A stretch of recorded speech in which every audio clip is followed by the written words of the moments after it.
Morning to you, and good morning to so many of you. I got the wonderful chance to meet some of these mayors along with you last They're evening. the ones that make the difference. Cities are where the action is, and these are the people that lead them. Well, I'm excited to get a chance to go through a number of topics with you, Mr. Mayor, in this little, is this what your living room looks like? Not really, but... Plus or minus a few extra guests. Well, I want to talk about why you think that building the ground up is the way to actually affect change. And this is, of course, the swamp, the place that so many people here in Washington have sort of given up on being able to work the system. But let's get to the sort of overarching theme here, which if you look at data from the UN, they say that by 2050, 2/3 of the global population are going to be moving into cities, that the population is actually shifting. Maybe that backs up your theory. Yep. But what does that actually do to how government has to adapt to function? Are we reverting to these like Medici-like city-states? Well, it's not an accident that most state capitals are located far away from the most populous areas in their states. It is because the state government sort of generally acts independently of the federal government and of the local governments and of the people. And that's why they really don't accomplish a heck of a lot. And the federal government is even more in a cocoon. But mayors are there on the streets. When they walk out, you can walk up to the mayor and say, hey, I need something done. The traffic light is broken, or my kid's not getting an education, or my neighborhood's falling apart. And mayors can't walk away. They've got to give you an answer. And the local press knows the mayor's home phone number, and they can get to them. And so there's a demand for services that the public can understand, knows how to ask for, and knows how to hold the leaders responsible. And those leaders are the mayors. All the monies may come down from the top where you have the most pricing power, the most taxing power, but they are distributed at the local level generally. And so mayors are where the solutions are. A bad mayor can take a city in the wrong direction and sometimes very hard to recover. A good mayor can make a difference. And I've watched yesterday driving around here in Washington. I think you see neighborhoods here that were blighted for an awful long time, and now there are people on the streets, and they've painted their houses, and there's no trash, and they've planted some bushes, and people have smiles on their faces when they're walking down the street. And so this is a city that's turned around. Washington used to be someplace you didn't want to live. You wanted to live in Chevy Chase. Now you can actually live in downtown Washington and raise your family there and have a great life. And that just shows you that really does come just from the mayor. The city council is important and the public is important, but every organization is led by somebody, and the person that leads it, whether it's the president, governor, mayor, whether it's the head of your company or your place of worship or your hospital, your school, or even your family, there's one person that sets the work ethic, sets the ethic for honesty and everything else. And if they're good, everything works, and if they're bad, it's a disaster. But isn't that also fundamentally driven by the amount of resources available to the executive running the city? I mean, you look at some of the data that was out today from National League of Cities. There's a prediction that 2/3 of finance offices in cities around the country are predicting a recession. The Midwest in particular is looking at softness. Well, doesn't it make it harder? It is harder. And the taxing power of the federal government is much greater than that of the states and greater than the cities. But in the end, the federal government, with all their taxes, how does that money get distributed? It's got to get down to the local level where you write a check, hand somebody some money, ask them to do something, make sure you sign the contract, and if the contract is fulfilled. So for all of this, yes, you're going to feel it at the city level where people get laid off, but you get laid off, we've got to find you housing. We've got to give you services, make sure you can put food on the table for your family. Those are local things. What do you think about the accountability question there? I mean, there's been a lot of attention paid to, in my industry, the restrictions or the lesser shrinking footprint of local news coverage by major corporations who are not investing in it in the way they used to. That's correct. Does that hurt? But that's not happening in government. But you don't think that that hurts, that you'd have fewer people holding City Hall to account, that that is going to change? You do, and I don't know that I think that's healthy. I think these aggregators, one of the problems with social media is you have so much news, you don't know what's important, and we are deciding what you see by crowdsourcing, letting a computer do it, rather than an editor who makes the decision as to what you really should be reading every day and what you should be focusing on. And I don't think that that's healthy, and I think we are suffering because of that. But nevertheless, there are community newspapers that still survive. You can get to the mayor, though, in the ways you can't get to any other elected official. The president is so far away. Congress people and senators are so far away. Even governors and state legislatures are far away. Not true with your local city council and your local mayor. There, you literally see them on the streets. You can walk up and say, hey, I need some services. You're not giving it to me. And if you don't, I'm going to vote for your opponent. You know, one of the themes that came up in some conversations I had last night with some of the mayors was outside investment dollars or countries coming in. I know you think a fair amount about China.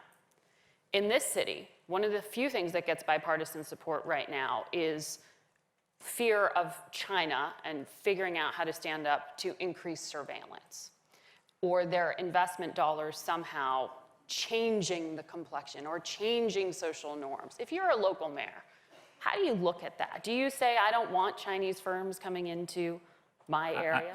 Look, Do you turn away the investment number of dollars? Chinese firms that are here that invest locally or employ people locally is de minimis. Well, We have some big problems with China. We have this asymmetrical relationship. In fact, Trump has focused in on something that the most people in America think is right. They've thought we should take on China because it's so big and it's so productive and they're making so much progress. It threatens our domination of the world, our domination of so many industries. Things are changing, and we're going to have to adapt to that because you're not going to stop them from keep growing. They've got 1.3 billion people. They've just taken 200 or 300 million people out of poverty. It's something that's never been done before. It's a power to be reckoned with. But nevertheless, investment in not at the local infrastructure level. and How many Huawei Chinese and- firms locally? But investment in infrastructure. This is a huge foreign policy push by the They administration. are doing that, and they're to right. push back on it. No, China is investing in infrastructure and natural resources, lots of things around the world, building relationships, which America should be doing. We're not doing it, but they're not doing it here in America. I'd be hard-pressed to find many Chinese companies that own assets here in America. Well, there were some debates over local networking issues in places in the South, but not on the large scale like you're talking about in Africa or other places. So one of the other issues I know you spend a lot of time thinking about is climate change and working on. I saw you out in Iowa a few months ago on the Gun Sense Forum. But while we were out there, talking to some of our reporters, they said you hear from farmers here things like remarking on weather patterns changing, remarking on how it impacts their business. But that phrase itself of climate change has become so associated with partisan politics that people are reluctant to even use it and reluctant to accept funny, it. Do you think it's a messaging problem? I would argue it's gone in the other direction. It used to be that climate change didn't exist. Then it became a communist plot. Then it became true but not man-made. And today, we've got to do something about it. And the farmers you talk to, I talk to as well, and their big bitch was that Canada had warmed up so much, they were now growing the same crops in Canada that had been growing in Iowa. And all of a sudden, they had competition, which they didn't like. But nobody is denying, or other than a handful of really crazy people, nobody's denying the fact that climate change is taking place. I don't mean to be cavalier about it, but turn on your television. Look at the fires in California. Look at the floods, 4 feet of rain in Texas in one day. I mean, just look at, you can see that water coming out of the glaciers in Greenland. Every place is seeing it. You cannot walk away. No rational person can say something isn't changing. You can say, well, the scientists said it was in 2050, and I think it's 2040, and maybe it's going to happen more here. And oh, it was just cold in California, but warm in New York. There's always some minor things. The general trend is inescapable. But something is really happening. And is there a mishandling of you're describing a problem set that you say people are recognizing. Yes. I'm talking about the political allergy to using something that has become associated with a singular political party at this point. How do you flip that? Even the Republicans have stopped saying generally, there's a handful of them, but there's probably a handful of Democrats too that just defy logic. But basically, everybody understands something is happening and we have to do something about it. I think you have names in your mind you're saying. No, it doesn't matter. You don't want to say. You go into your company and you're the boss and you say to the board of directors, I don't believe in this stuff. I'm not going to worry about our plant getting flooded out. They're going to say, wait a second. You didn't build a berm, you didn't move the plant, you didn't have a backup place, you didn't have a plan, you didn't get insurance and all this other stuff. You're fired. You get fired instantly. Nobody no corporate executive behaves that way. They all take it seriously, or they would not survive. And people are starting to do it with their own homes. But if you take a look, we are making progress, at least in America, in trying to reduce our carbon footprint. Federal government, no. Trump's not doing anything other than helping raise money for climate change. When he says something bad about this, money comes flooding in. I wish he'd say some more bad things about guns. Money keeps coming in.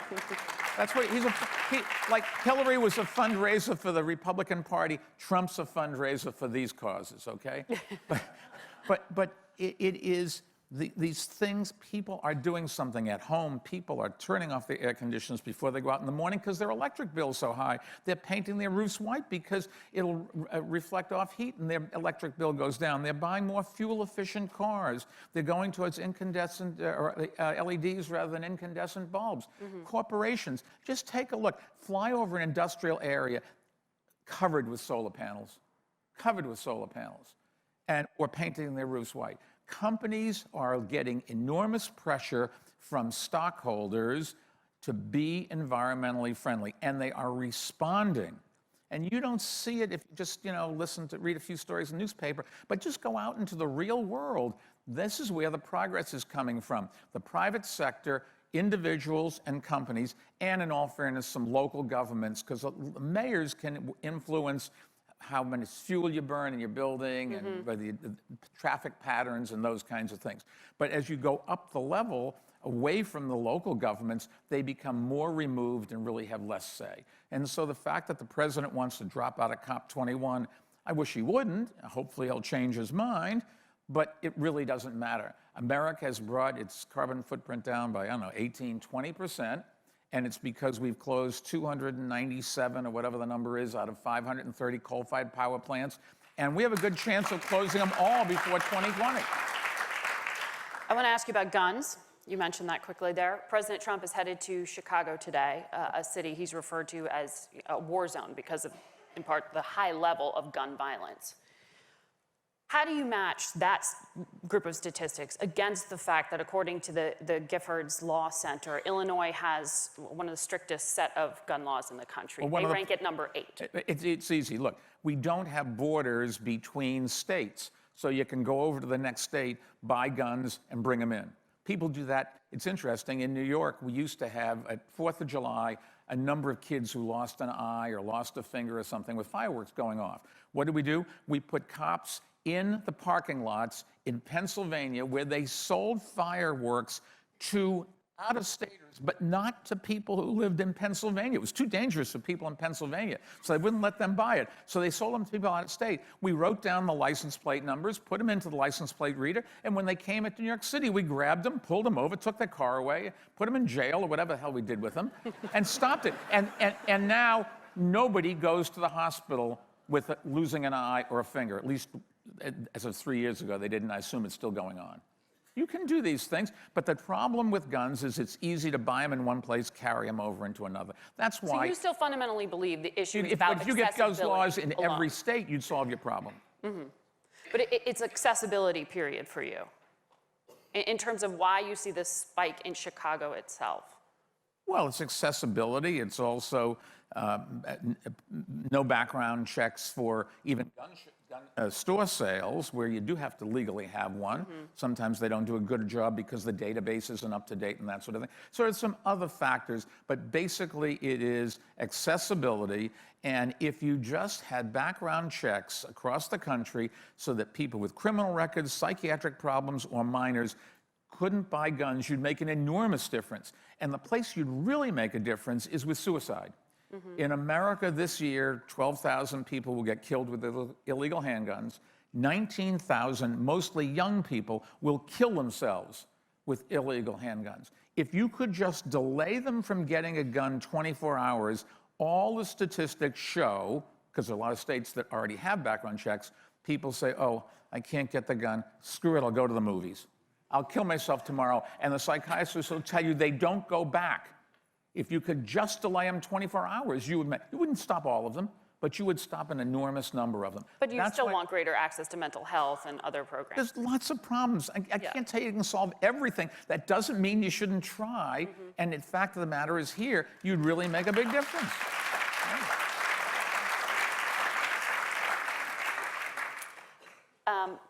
Another New York City mayor has been making some headlines these days in this city and apparently back in Kyiv, Ukraine.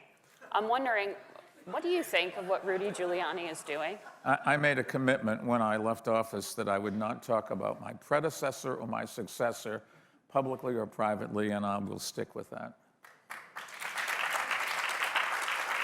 But I will say, Rudy Giuliani, no.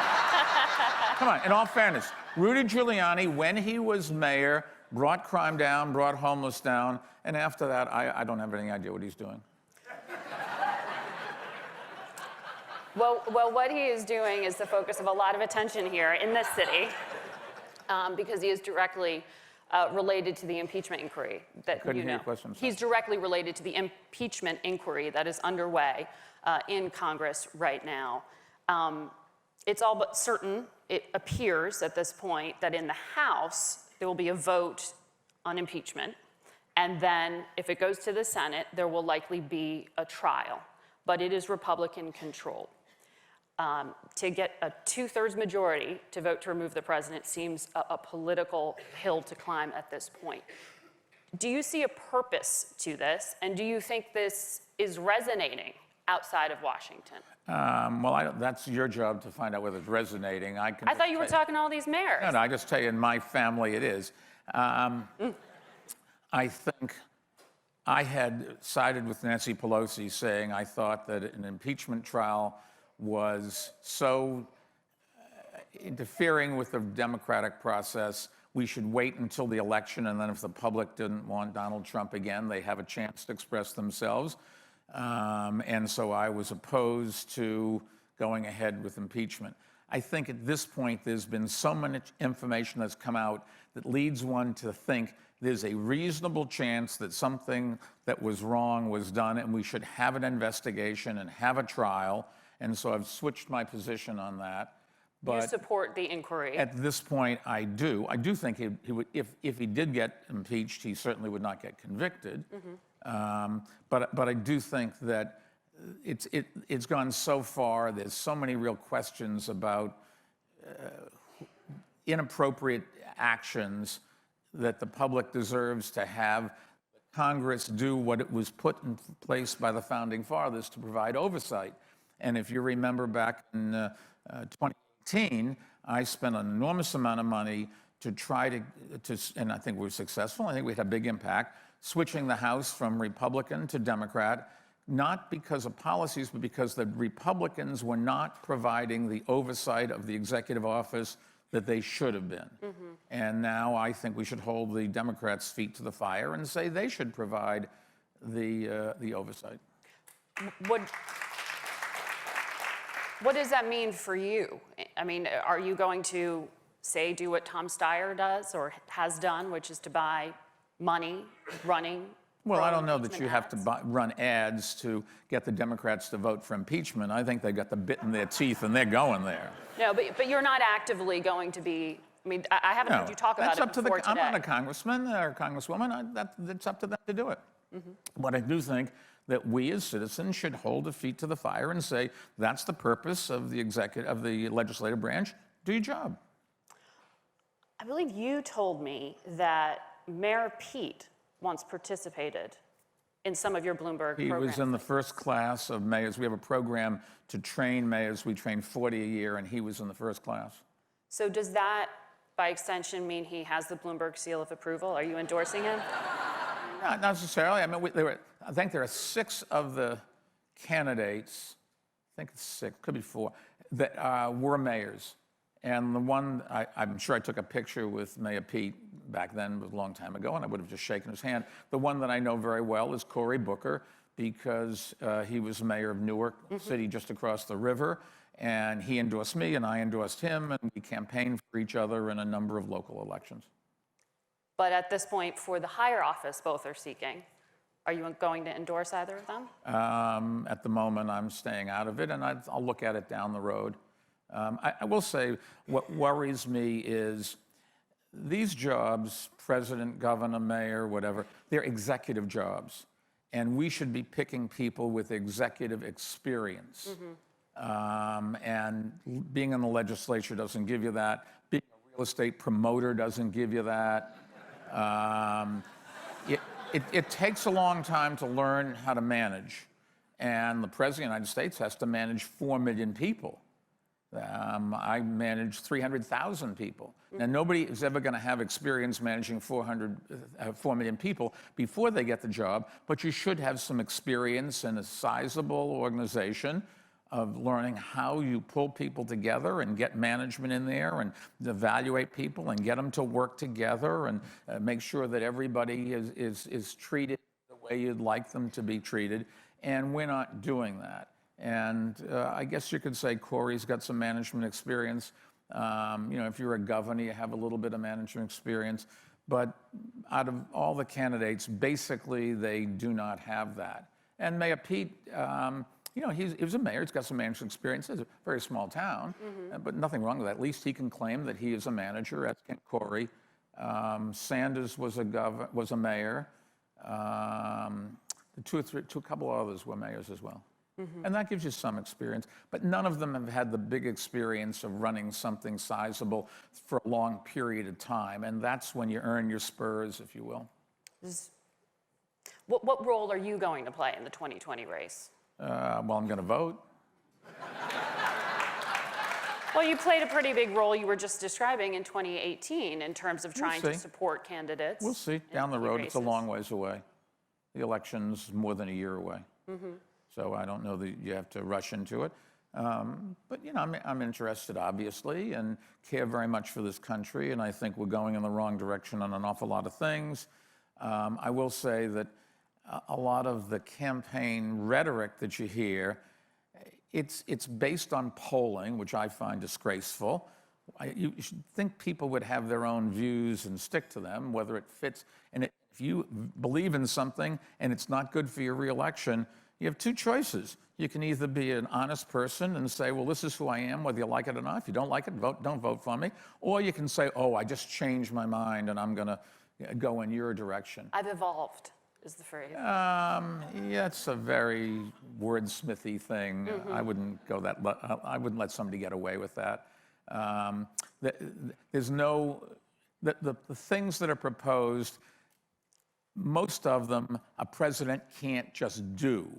And a lot of these people who say, I'm going to do it by executive action, riled against Donald Trump doing things by executive action, but it'd be okay if they were president. So gun control through executive action, as Senator Harris advocates, though you want greater gun control, you don't think that's an effective way to get at it? Against the law, not going to happen. You have to go, and you have it's a state issue, incidentally.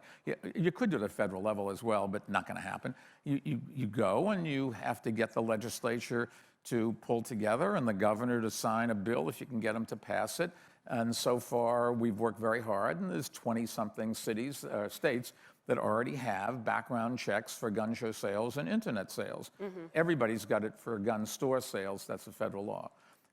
But it's you just can't walk in and say, I'm going to fix education. I'm going to get rid of crime. I'm going to cure homelessness. Those are problems that require enormous amount of time, resources, local involvement, and generally they're not things that the federal government is involved in. So it's easy to go and pick things that you're not going to have anything to do with. Or the other side of the coin is you can say, okay, I'm going to cure global warming by the year 2050. Well, if you do the math, and I've done it a number of times, there is nobody in office today that is going to be in office in 2050. As a matter of fact, most of them won't be alive. So to promise something that 5 generations of your successors are going to have to deal with is just a fraud on the public. Stop this stuff. I mean, hopefully the public is smart enough to realize that you're just pandering to them. Well, we are out of time, but I have to ask you, though, why does your name keep showing up as a potential late add to the Democratic race? Are you going to run for president? I think the answer is you've got to call Judge Judy and ask her. It was in the New York Post just last week. So, but to be clear, are you completely closing the door to a 2020 run? I put out a statement in March saying and outlining why I was not running That was March. for president, and nothing's changed other than the calendar.